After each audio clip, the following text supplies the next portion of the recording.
Hello everyone. आज के इस वीडियो में हम देखेंगे कि मेटल क्लस्टर्स की हम स्ट्रक्चर्स और पॉलीहेड्रोन कैसे डिटरमाइन करते हैं। इसको डिटरमाइन करने के लिए हम जो है एक रूल की हेल्प लेते हैं जिसे हम वेड रूल कहते हैं, और इस रूल के साथ ही हम आइसोइलेक्ट्रोनिसिटी और आइसोलेबिलिटी क्या होती है उसे भी डिस्कस करेंगे। तो सबसे पहले हम शुरू करते हैं बोरेंस के साथ। ठीक है, तो बोरेंस की अगर हम बात करें तो जैसा कि आप जानते हो कि जो हमारे बोरेंस होते हैं वो बने होते हैं बोरोन और हाइड्रोजन एटम से, इसलिए हम इसे क्या कहते हैं, hydrides of borane. Hydrides of boron. ठीक है, तो हाइड्राइड्स ऑफ बोरोन को हम क्या कहते हैं, बोरेंस कहते हैं। और इसके लिए हमने हाइड्राइड्स वर्ड इसलिए यूज़ किया क्योंकि इसमें जो हाइड्रोजन जो होता है वो नेगेटिव फॉर्म में होता है, बोरेन जो होता है पॉजिटिव फॉर्म में होता है। अब इनकी स्ट्रक्चर्स जो हम डिटरमिन करने के लिए रूल की हेल्प लेंगे उसे हम वेड रूल कहते हैं, तो उसको हम डिस्कस कर लेते हैं वेड रूल को।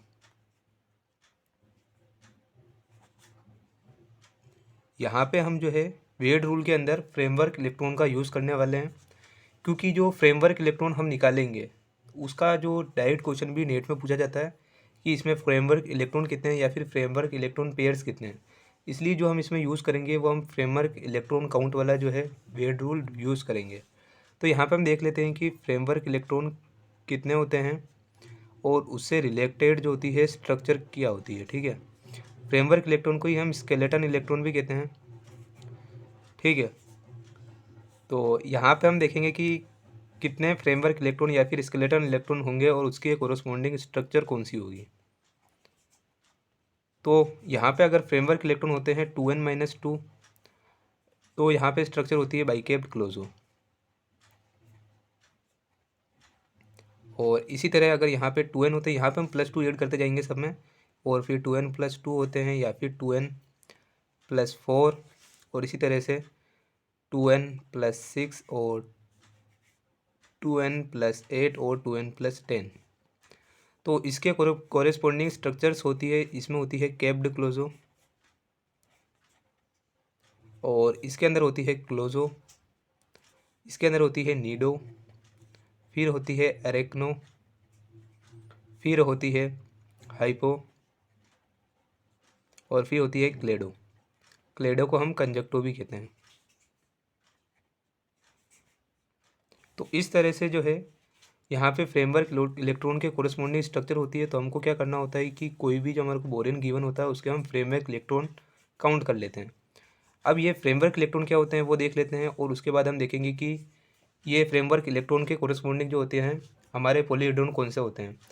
तो जैसे कि अगर मैं आपको एक एग्जांपल से समझाता हूँ कि फ्रेमवर्क इलेक्ट्रॉन क्या होते हैं, यहाँ पे आप देख सकते हो कि जैसे एक कोई पॉलीहेड्रोन है।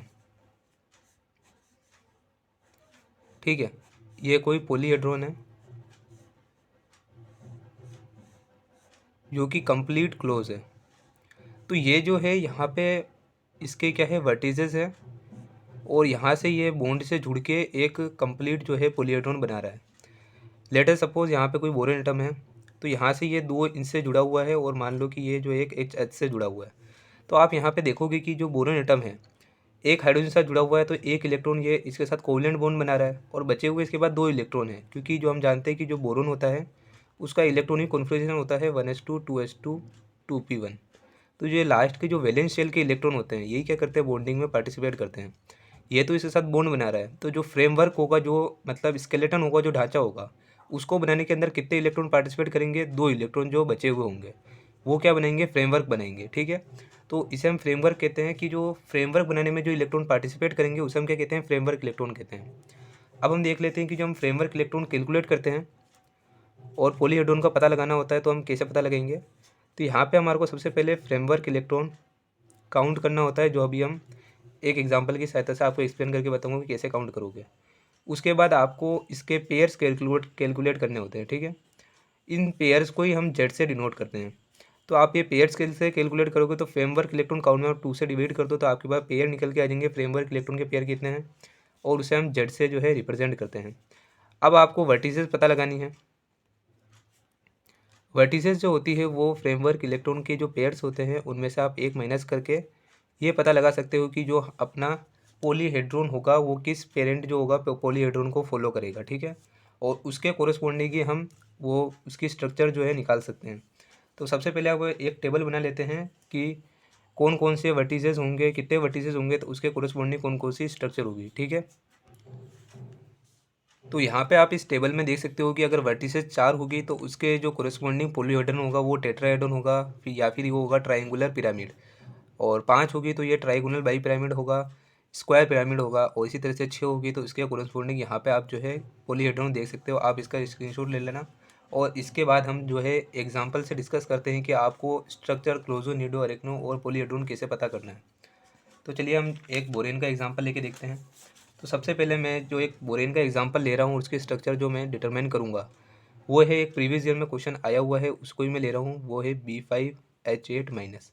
ये जो है गेट का क्वेश्चन है, गेट 2018 का।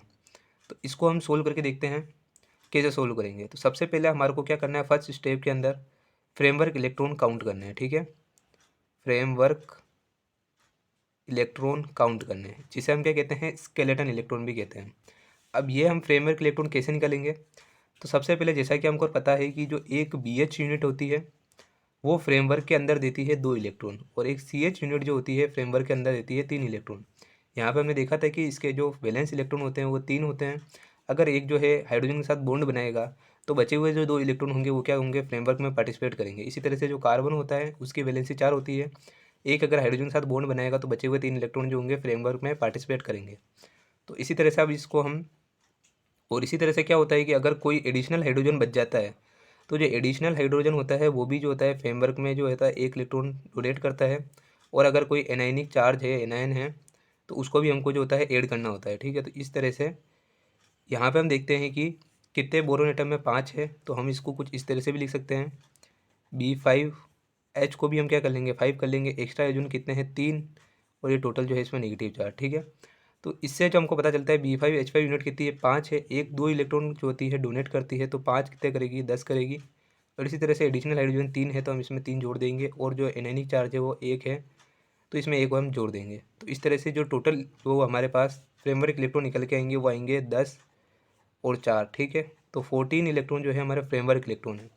अब हमारे को यहाँ से इस फॉर्मूले से पता लगाना है कि ये कौन सा जो होगा स्ट्रक्चर को फॉलो करेगा। तो यहाँ पे हम क्या करेंगे, 2n + x = 14 कर देंगे। तो n जो होता है ये क्या होता है, वर्टिसेस होती है, ठीक है। तो यहाँ पे आप देख सकते हो कि 5 ही जो है बोरोन एटम है, तो 5 इसके वर्टिसेस होंगे, तो n जो हो जाएगा वो 5 के इक्वल हो जाएगा। तो यहाँ से हमारे पास ये n की वैल्यू निकल गई, यहाँ पे हम पुट कर देंगे। तो 2n 2 × 5 = 14 हो जाएगा। तो x की वैल्यू जो निकल के आएगी वो आएगी 4। तो ये जो स्ट्रक्चर होगा ये क्या होगा, 2n + 4। अब यहाँ पे आप टेबल में देख सकते हो कि इसके कोरिस्पोंडिंग स्ट्रक्चर कौन सी है, नीडो। तो ये जो बोरेन होगा वो क्या होगा, नीडो स्ट्रक्चर वाला होगा। अब हम इसका पॉलीहेड्रोन कौन सा है वो निकाल के देख लेते हैं। तो पॉलीहेड्रोन निकालने के लिए हमको क्या निकालना है, पेयर्स। यहाँ पे हमारे पास स्केलेटन इलेक्ट्रॉन तो निकल के आ गए, जिन्हें हम फ्रेमवर्क इलेक्ट्रॉन कह रहे हैं, वो निकल के आ गए 14। पेयर्स निकालने के लिए हम इसे 2 से डिवाइड कर देंगे तो जेड की वैल्यू जो आ जाएगी वो 7 आ जाएगी। अब हमको करना है Z-1, ठीक है। तो 7 - 1 करेंगे तो हमारे पास 6 आएगा। अब हम टेबल में देखेंगे कि 6 के कोरस्पॉन्डिंग स्ट्रक्चर कौन सी है। तो यहाँ पे आप देख सकते हो कि जो 6 जो वर्टिसेस है इसके कोरस्पॉन्डिंग जो स्ट्रक्चर होती है वो होती है ऑक्टाहेड्रॉन, ठीक है। तो जो इसकी पेरेंट केज होगी वो तो होगी ऑक्टाहेड्रॉन। यहाँ पे हमने ऑक्टाहेड्रॉन इस तरह से आपका बनेगा। तो जो पेरेंट केज होगी वो तो होगी ऑक्टाहेड्रॉन, लेकिन हम जानते हैं कि जो नीडो स्ट्रक्चर होती है वो क्या होती है, क्लोजो तो होती है कंप्लीट पॉलीहेड्रॉन, और नीडो जो होती है उसमें एक वर्टिसेस जो होता है मिसिंग होता है, ठीक है। तो इसमें जो है टोटल 5 वर्टिसेस होंगे। तो इसकी स्ट्रक्चर कुछ इस टाइप से बनेगी, यहाँ पे एक बोरोन एटम आ जाएगा, यहाँ पे एक बोरोन एटम आ जाएगा, यहाँ पे एक बोरोन एटम, और यहाँ पे एक बोरोन एटम, और यहाँ पे एक बोरोन एटम, ठीक है। ये वर्टिस होगी, मिस होगी। तो यहाँ पे जो एडिशनल हाइड्रोजन बच रहे हैं उसको यहाँ पे हम लगाते जाएंगे। और आप देखोगे कि जहाँ पे जो बोरोन है इसके बीच में कोई जो है डायरेक्ट बॉन्डिंग नहीं होती, ये तो बॉन्डिंग यहाँ पे नहीं है, ठीक है। ये बॉन्डिंग भी यहाँ पे नहीं है, ये जुड़े होते हैं आपस में ब्रिज बॉन्ड से, ठीक है, हाइड्रोजन ब्रिज बॉन्ड से। कुछ इस तरह से ये आपस में सारे बोरोन जुड़े हुए होंगे, यहाँ पे भी हाइड्रोजन जुड़ा हुआ। और ये जो बोरोन है ये 3D स्ट्रक्चर है। यहाँ पे देखो आप, ये जो वर्ग जैसी आपको स्क्वायर वाली जो स्ट्रक्चर दिख रही है ये एक प्लेन में, और ये अबव द प्लेन है, और ये बिलो द प्लेन है, ठीक है। तो इसकी कुछ स्ट्रक्चर आपको स्क्वायर पिरामिड की टाइप से दिखाई देगी। तो यहाँ पे जो इसकी स्ट्रक्चर निकल के आएगी पॉलीहेड्रोन से, जो कि हमने टेबल में देखा था, वो आएगी हमारे पास ऑक्टाहेड्रोन विथ 1 वर्टिसेस मिसिंग, ठीक है। तो हम इसको लिखेंगे ऑक्टाहेड्रोन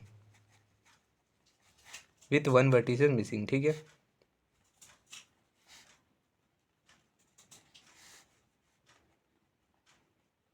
तो इस तरह से जो है हम कैलकुलेट करते हैं कि यह क्लोजो होगा, निडो होगा, और इसका जो पॉलीहेड्रोन है वो देखते हैं। एक और एग्जांपल से हम इसको देख लेते हैं। तो यहाँ पे मैं एग्जांपल ले रहा हूँ B5H11 का, ठीक है। तो आपको बताना है कि ये क्लोजो है, निडो है या अरेक्नो है। वीडियो पॉज करके आप एक बार इसको कैलकुलेट करने की कोशिश करो। तो मैं आपको बता देता हूँ कि इसके अंदर हम क्या करेंगे। सबसे पहले इसको हम इस फॉर्म में लिख लेंगे। तो यहाँ पे आप देखोगे कि इसमें 5 BH यूनिट है, ठीक है। एक BH यूनिट कितने कंट्रीब्यूट करती है, 2 इलेक्ट्रॉन। तो 5 कितने करेगी, 10, और एडिशनल हाइड्रोजन 6 है, तो ये हो जाएगा 16, ठीक है। अब हम इसको लिख देंगे 2n + x = जो है 16, ठीक है। n क्या है, यहाँ पे वर्टिसेस 5 है, तो हम इसमें 5 रख देंगे, तो यह आ जाएगा 10 + x = 16। x की वैल्यू आ जाएगी 6, तो ये फॉर्म करेगा 2n + 6, ठीक है। 2n + 6 के कोरेस्पॉन्डिंग स्ट्रक्चर होगी एरेक्नो, तो इसकी जो स्ट्रक्चर होगी वो होगी एरेक्नो। इस तरह से आप पॉलीहेड्रोन भी कैलकुलेट कर लोगे, ठीक है। तो इस तरह से जो होती है हम बोरेस के अंदर जो है स्ट्रक्चर को देखते हैं, और इनके जो पॉलीहेड्रोन कैसे होता है वो देखते हैं। अब इसके बाद जो है हम एक आपके टॉपिक आता है, वो होता है आइसो इलेक्ट्रोनिसिटी। वो क्या होता है वो समझ लेते हैं, उसके बाद हम डिस्कस करेंगे कार्बोरेन में हम कैसे इसको कैलकुलेट करेंगे, ठीक है। तो यहाँ पे हम डिस्कस करते हैं आइसो इलेक्ट्रोनिसिटी। तो आइसो इलेक्ट्रोनिसिटी क्या होती है, तो दो जो फ्रेगमेंट्स होते हैं या फिर जो दो एटम हो गए या फिर कोई ग्रुप हो गया, वो आइसो इलेक्ट्रॉनिक होते हैं अगर उनके जो वैलेंस, टोटल जो वैलेंस इलेक्ट्रॉन है वो क्या हो, इक्वल हो, ठीक है। इसको हम एग्जांपल से समझते हैं कि यहाँ पे हमने कोई एग्जांपल ले लिया, जैसे कि कार्बन, और कार्बन की फैमिली में जो भी आ जाएंगे, सिलिकॉन, जर्मेनियम, इसी तरह से जो भी इस फैमिली के अंदर आते हैं वो, इनके अंदर टोटल वैलेंस इलेक्ट्रॉन कितने होते हैं, ठीक है। तो हम जानते हैं कि कार्बन के अंदर कितने इलेक्ट्रॉन होते हैं, 1s2, 2s2, 2p2, ठीक है। तो 4 जो होते हैं वैलेंस इलेक्ट्रॉन होते हैं, ठीक है। तो इसमें होते हैं 4 वैलेंस इलेक्ट्रॉन। अब इसी तरह से जो हमारे बोरोन एटम होता है, उसके अंदर कितने वैलेंस इलेक्ट्रॉन होते हैं, उसके अंदर होते हैं 3, और अगर इस पर हम -4 लगा दें तो इसमें हो जाएंगे 4, ठीक है। इस तरह से अगर हम BH भी ले लें तो इसके अंदर भी 3 तो बोरोन के पास हैं और एक हाइड्रोजन के पास, तो ये कितने हो जाएंगे, 4। तो इसके पास भी 4 होते हैं। तो इन जो ये हमारे पास जो एटम है इसको हम रिप्लेस कर सकते हैं BH से, ठीक है, या फिर B- से। और इसी तरह से जो नाइट्रोजन होता है उसको क्या कर सकते हैं हम, ये आइसो इलेक्ट्रॉनिक होगा, ठीक है, इसके BH के। तो यहाँ पे हम इसको इस तरह से लिख सकते हैं, नाइट्रोजन के पास होंगे 5 वैलेंस इलेक्ट्रॉन, इसको हम, ये आइसो इलेक्ट्रॉनिक होगा BH2 के, ठीक है। तो इस तरह से जो है नाइट्रोजन को और इसकी फैमिली के जो और भी मेंबर है उसको हम रिप्लेस कर सकते हैं BH2 से। तो जो आइसो इलेक्ट्रॉनिसिटी होती है वो सिंपली यही है कि अगर टोटल वैलेंस इलेक्ट्रॉन इक्वल है तो हम इसको जो है इजीली रिप्लेस कर सकते हैं। इसका एग्जांपल देखते हैं हम कार्बोरेन का। तो एक कार्बोरेन होता है B12H2, एक बोरेन होता है B12H12 2-, ठीक है। इसकी स्ट्रक्चर होती है आइकोसाहेड्रोन। तो आप देख सकते हो कि यहाँ पे जो है 2 नेगेटिव चार्ज है, तो हम इसको 2 ऐसे कंसिडर कर सकते हैं कि इसमें 2 जो बोरन होंगे वो नेगेटिव में होंगे, ठीक है। तो यहाँ पे आप देखोगे कि जो 2 बोरन नेगेटिव है, ठीक है, जिसमें नेगेटिव चार्ज है, उसको हम रिप्लेस कर सकते हैं कार्बन से। तो अगर हम इसको 2 कार्बन से रिप्लेस कर दिए, आइसो इलेक्ट्रॉनिक होगा कार्बन के, ठीक है। तो इसको 2 कार्बन से रिप्लेस कर दे, इसकी स्ट्रक्चर कुछ इस तरह से दिखाई देगी आपको, H12, ठीक है। तो ये क्या बन जाएगा, कार्बोरेन। तो जो कार्बोरेन होते हैं यहाँ से वो निकल के आ जाता है, क्या होते हैं, ये बने होते हैं कार्बन, बोरोन और हाइड्रोजन, ठीक है। तो जो कार्बन, बोरोन, हाइड्रोजन के जो क्लस्टर होते हैं उसे ही हम क्या कहते हैं, कार्बोरेंस कहते हैं। क्लस्टर क्या होता है, ये क्या होता है, एक तरह से इसको हम ग्रुप या फिर ग्रुप ऑफ एटम्स कह सकते हैं, या फिर कलेक्शन ऑफ एटम कह सकते हैं, ठीक है। मतलब कि बहुत सारे एटम जो है मिलके एक गुच्छा बना लेते हैं, उसको हम क्या कहते हैं, मतलब क्लस्टर कहते हैं। तो इस तरह से जो कार्बोरेन क्या होते हैं, ये होते हैं। अब हम इसके जो है कैसे डिटरमिन करेंगे स्ट्रक्चर वो देख लेते हैं। सबसे पहले जो हमने ये कार्बोरेन लिया इसका एग्जाम्पल ले लेते हैं। First example C2B10H12। सबसे पहला स्टेप हम क्या करना है, फ्रेमवर्क इलेक्ट्रॉन जो होते हैं काउंट करने हैं, जिसे हम स्केलेटन इलेक्ट्रॉन भी कहते हैं, ठीक है। फ्रेमवर्क इलेक्ट्रॉन काउंट हम कैसे करेंगे, सबसे पहले हम जानते हैं कि इसमें कितनी यूनिट हो रही है, कार्बन, एक बोरोन, हाइड्रोजन, ठीक है।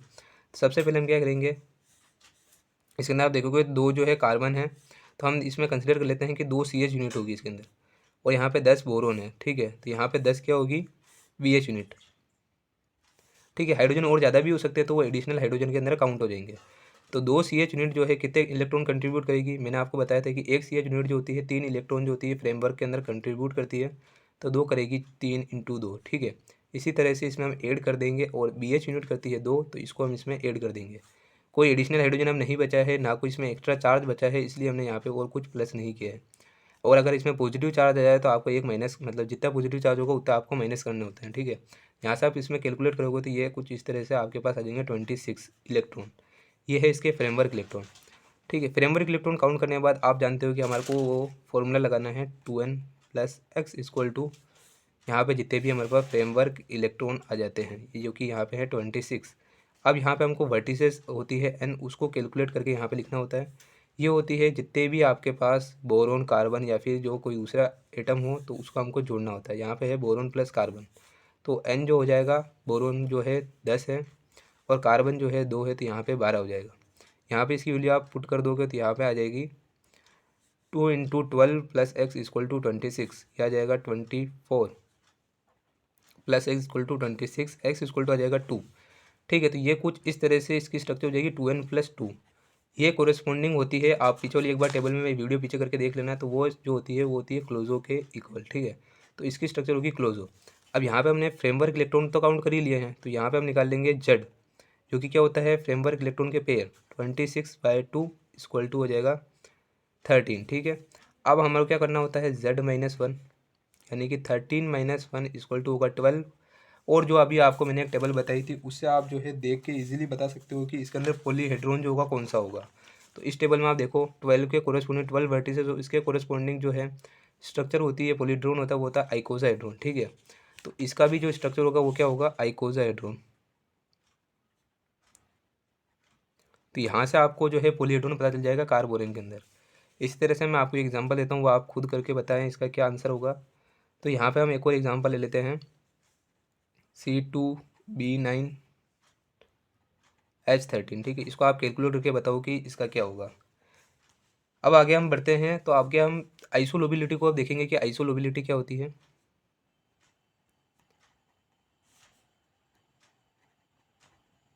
जितने आप इसको कैलकुलेट करके आप इसका आंसर बताना है कि इसका आंसर क्या होता है। अब हम देखेंगे आइसोलोबिलिटी क्या होती है। तो आइसोलोबिलिटी क्या होती है, ये एक स्ट्रेटजी होती है जिससे हम क्या करते हैं कि जो हमारे पास जो मेटेलो बोरेंस है और जो मेटेलो कार्ब बोरेंस है, उनकी स्ट्रक्चर जो होते हैं हम डिटरमाइन करते हैं, ठीक है।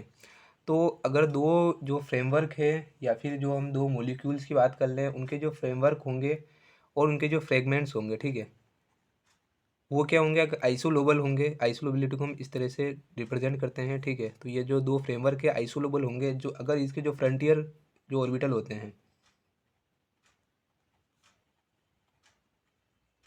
उनकी जो एनर्जीज होगी वो सेम होगी, ठीक है। एनर्जी जो होगी सेम होगी, तो उसे हम क्या कहेंगे कि वो आइसोलोबल है, ठीक है। तो आइसोलोबिलिटी आपको समझ में आ गई। अब इसको हम एग्जांपल से समझेंगे कि क्या होते हैं। अब ये फ्रंटियर ऑर्बिटल क्या होते हैं, तो जो हमारे होमो और जो लूमो होते हैं, ये हो गया होमो और जो ल्यूमो होते हैं, इन्हें हम कहते हैं फ्रंटियर ऑर्बिटल, ठीक है। तो अब हम देखते हैं कि आइसोलोबिलिटी क्या होती है एग्जांपल के साथ। तो सबसे पहले जो हम एग्जांपल को हम कंसिडर करेंगे वो होगा दोनों ही मेन ग्रुप के, ठीक है। दोनों मेन ग्रुप के हम कंसिडर कर लेते हैं। तो यहाँ पे आपको देखनी होती है शॉर्टनेस, ठीक है। तो यहाँ पे मैं ले लेता हूँ 2 CH3 रेडिकल, मतलब कि मेथिल रेडिकल।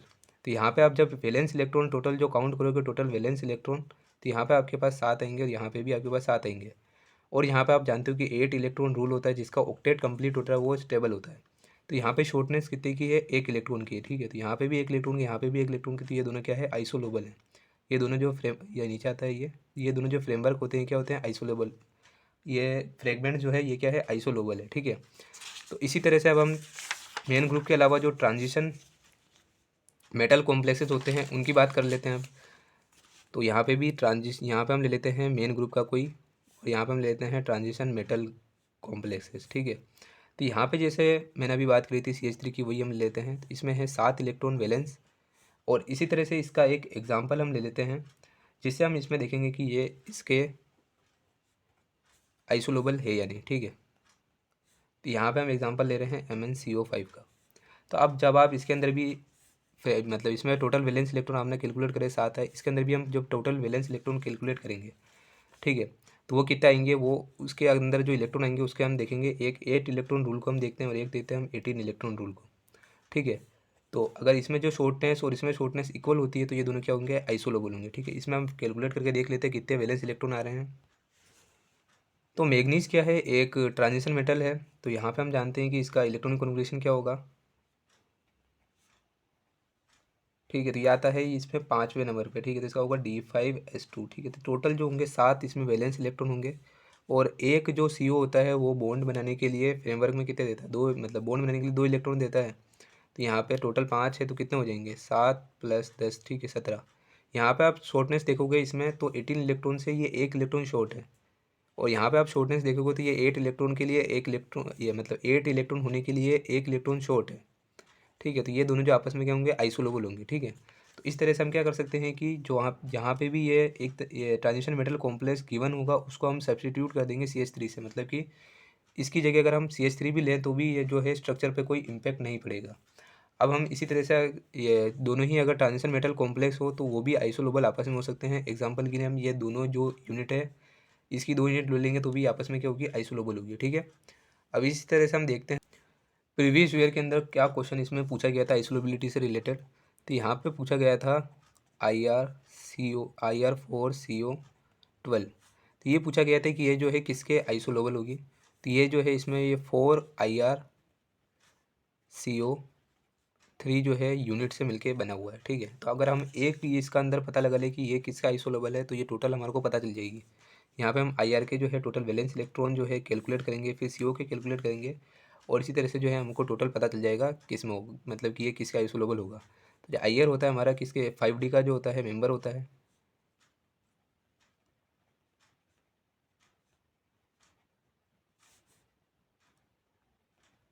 ठीक है। तो ये 5D का मेंबर है, और ये इसके अंदर किस में आ जाएगा, 1 2 3 4 5 6 7, ठीक है। इसका अंदर होगा D7S2।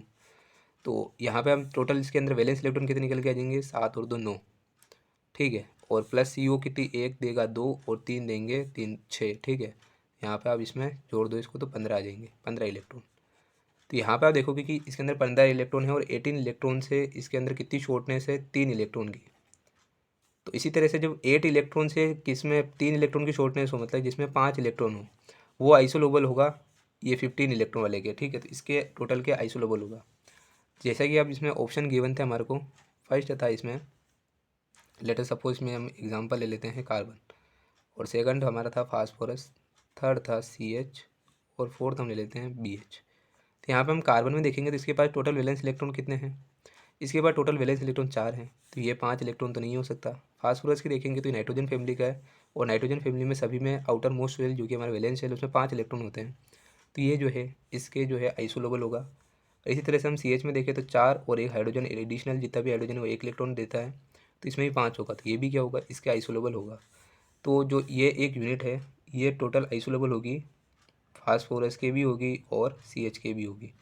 इस तरह से BH में आप देखोगे तो इसमें 3 + 1 4 होगा, ठीक है। तो ये आइसोलेबल नहीं होगा। तो इस तरह से आपको पता चल जाएगा कि ये इसके आइसोलेबल है, हम इसको इससे भी रिप्लेस कर सकते हैं। तो ऐसे क्वेश्चन पूछे भी जाते हैं डायरेक्ट। अब इसके बाद हम डिस्कस करते हैं मेटलाबोरेन क्या होते हैं और इसके अंदर हम स्ट्रक्चर कैसे निकालेंगे, ठीक है। तो अब जो नेक्स्ट टॉपिक है हमारा वो है मेटलाबोरेन। तो मेटलाबोरेन किसको कहते हैं, ऐसे क्लस्टर जिसके अंदर मेटल, बोरोन और हाइड्रोजन एटम हो, ठीक है। या फिर मेटल, बोरोन और हाइड्रोजन के क्लस्टर को हम क्या कहते हैं, मेटलाबोरेन कहते हैं।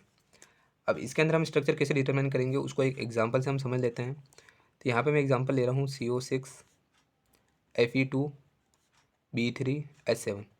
इसका हम स्ट्रक्चर कैलकुलेट करेंगे। तो अभी हमने देखा आइसोलेबिलिटी, तो हम क्या करते हैं कि इसको रिप्लेस कर देते हैं इसके आइसोलेबल पार्ट से। तो इसके अंदर हम टोटल वैलेंस इलेक्ट्रॉन कैलकुलेट करेंगे। तो ये जो है Fe2CO6, ये 2 जो है FeCO3 यूनिट से मिलकर बना होगा, ठीक है। तो यहाँ पे हम FeCO3 किसका आइसोलेबल होता है वो देख लेते हैं। Fe के अंदर जो इलेक्ट्रॉन कॉन्फिगरेशन होता है वो होता है D6S2, ठीक है। तो इसके अंदर टोटल कितने हो जाएंगे, 8 इलेक्ट्रॉन, और एक CO देगा 2 इलेक्ट्रॉन, और 3 देंगे इतने इलेक्ट्रॉन, ठीक है। ये हो जाएगा 8 + 6 = 14 इलेक्ट्रॉन। शॉर्टनेस इसमें 4 इलेक्ट्रॉन की है, और 8 इलेक्ट्रॉन से हम इसको 8 इलेक्ट्रॉन जो रूल होता है उससे इसको कंपेयर करें तो दूसरे में भी 4 इलेक्ट्रॉन जो होते हैं होने चाहिए। तो वो इस 14 के जो होगा आइसोलेबल होगा। 4 इलेक्ट्रॉन किस में होते हैं, BH के अंदर जो होते हैं हमारे पास 4 इलेक्ट्रॉन होते हैं, 3 बोरोन के और 1 इसके। हमने BH से इसको रिप्लेस इसलिए करा क्योंकि यहाँ पे हमारे पास B3H7 है, तो इजीली हम इससे कैलकुलेट कर सकते हैं, जो कि मैंने आपको पहले आपको बताया था कि फ्रेमवर्क इलेक्ट्रॉन काउंट करके आप कैसे उसमें वियर्ड रूल के अंदर स्ट्रक्चर निकाल सकते हो। यहाँ पे इसकी स्ट्रक्चर कुछ इस तरह से आ जाएगी यहाँ पे एक जो है FeCO3 को हम BH से रिप्लेस कर सकते हैं, आइसोलेबल है इसके ये, ठीक है। तो इसी तरह से जो इसके 2 यूनिट है तो हम इसकी 2 यूनिट को पूरे से ये रिप्लेस कर सकते हैं। तो यहाँ पे हम ले लेंगे 2BH और ये हो जाएगा B3H7। इसको टोटल को हम इस तरह से भी लिख सकते हैं, 2 इसमें बोरोन हम जोड़ देंगे कितने हो जाएंगे 5, और इसके अंदर इसको जोड़ देंगे तो कितना हो जाएगा 9, ठीक है। अब हमको पता है इसको हमको कैसे लिखना है, B5H5 और एडिशनल कितना हाइड्रोजन है 4। एक BH यूनिट कितने इलेक्ट्रॉन देगी फ्रेमवर्क के अंदर या फिर स्केलेटन के अंदर, 2 इलेक्ट्रॉन देगी। यहाँ पे 5 है और एडिशनल हाइड्रोजन कितने हैं 4 हैं, कितने हो जाएंगे 10 + 4 यानी कि 14 इलेक्ट्रॉन जो होंगे फ्रेमवर्क। अब हमारे पास जो फॉर्मूला है 2n + x = हम रख देंगे 14, और यहाँ पे n की वैल्यू क्या है, यहाँ पे n की वैल्यू आपकी निकल के आ जाएगी। हमने इसको जब अंदर पुट कर दिया तो हमारे पास ये कुछ इस तरह का जो हो गया फॉर्मूला बन के आ गया था, तो 5 आ जाएगी, ठीक है। 5 + x = हो जाएगा 14, तो x की वैल्यू आ जाएगी हमारे पास 4, तो ये हो जाएगा 2n + 4 को ये क्या करता है, फॉलो करता है। तो इसके कोरेस्पॉन्डिंग हमारे पास स्ट्रक्चर कौन सी होती है, नीडो होती है। तो इसकी जो स्ट्रक्चर होगी हमारे पास वो निकल के आ जाएगी नीडो। तो इस तरह से हमने इसमें कैलकुलेट करना होता है। अब इसी तरह से हम अगला एग्जांपल देखते हैं। अगला एग्जांपल क्या, अब हम देखते हैं जो मेटला कार्बोरेन होते हैं उसमें आप कैसे देखोगे।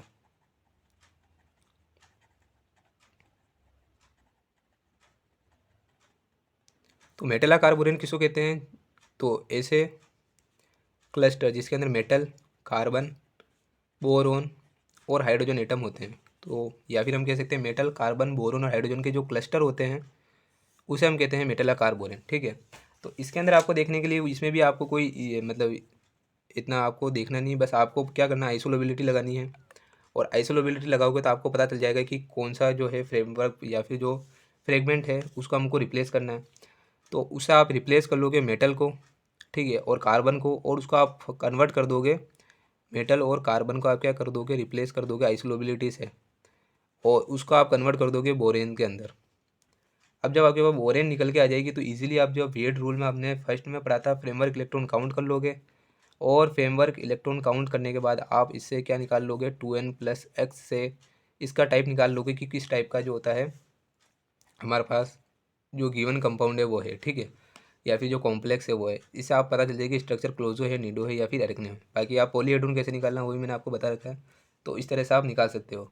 अब आगे हम बात करें कि अगर आपको कार्बोरेन, बोरेन और मेटला बोरेन और मेटला कार्बोरेन ना दे करके कोई मेटल क्लस्टर दे दे,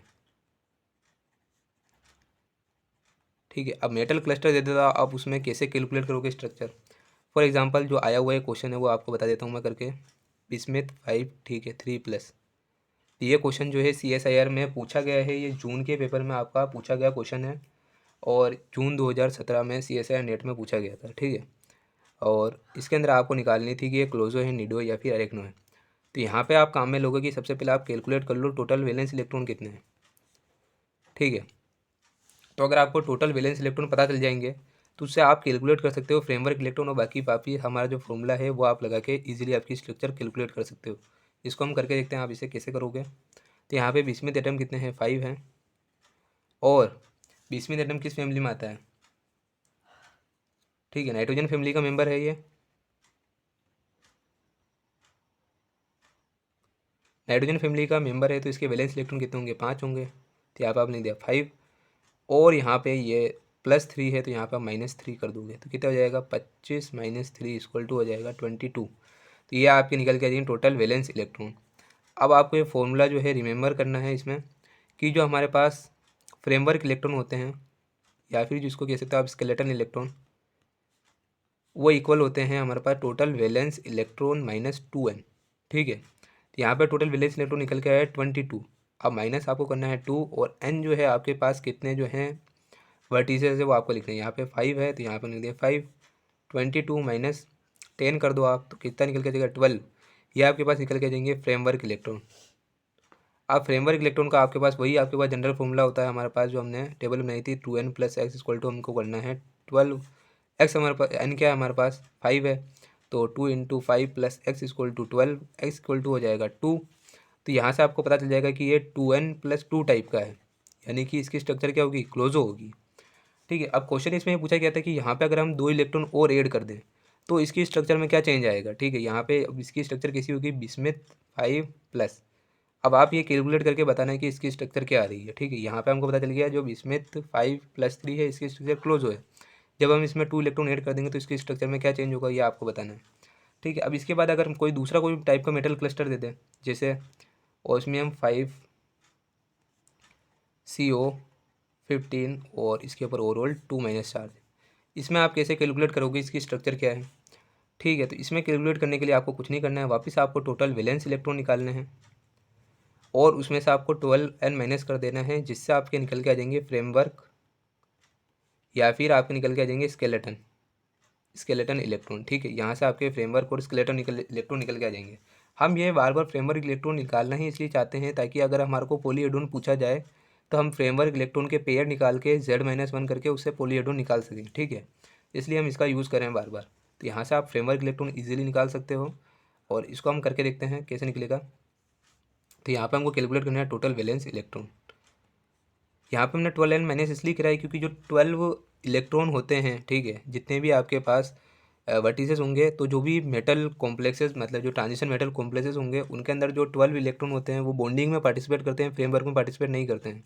इसी तरह से जो मेन ग्रुप के जो एलिमेंट होंगे उनके लिए हम ये वाला फॉर्मूला जो है यूज़ करते हैं मेन ग्रुप के अंदर, क्योंकि इसके अंदर जो 2 और इलेक्ट्रॉन जो होते हैं हर वर्टिसेस के अंदर वो जो होते हैं पार्टिसिपेट करते हैं बॉन्डिंग के अंदर, फ्रेमवर्क के अंदर पार्टिसिपेट नहीं करते हैं। ठीक है, इसी तरह से ये फॉर्मूला आप यूज़ करोगे ट्रांजिशन मेटल कॉम्प्लेक्स के लिए। ठीक है, ट्रांजिशन मेटल कॉम्प्लेक्सेस के लिए। तो यहाँ पे आपको total valence electron find out करना है। तो यहाँ पे 5 जो है ऑस्मियम के एटम है। अब ऑस्मियम कहाँ पे आता है, ठीक है, यहाँ पे आता है ये ऑस्मियम। तो इसमें हो जाएगा 3, इसमें हो जाएगा D8 D6 और S2। ठीक है, D6 S2 यानी कि टोटल कितने हो जाएंगे 8 इलेक्ट्रॉन। और यहाँ पे आपके एक CO देगा 2 इलेक्ट्रॉन, 15 कितने देंगी वो कैलकुलेट कर लोगे और -2 चार्ज है तो इसमें आप 2 ऐड कर दोगे।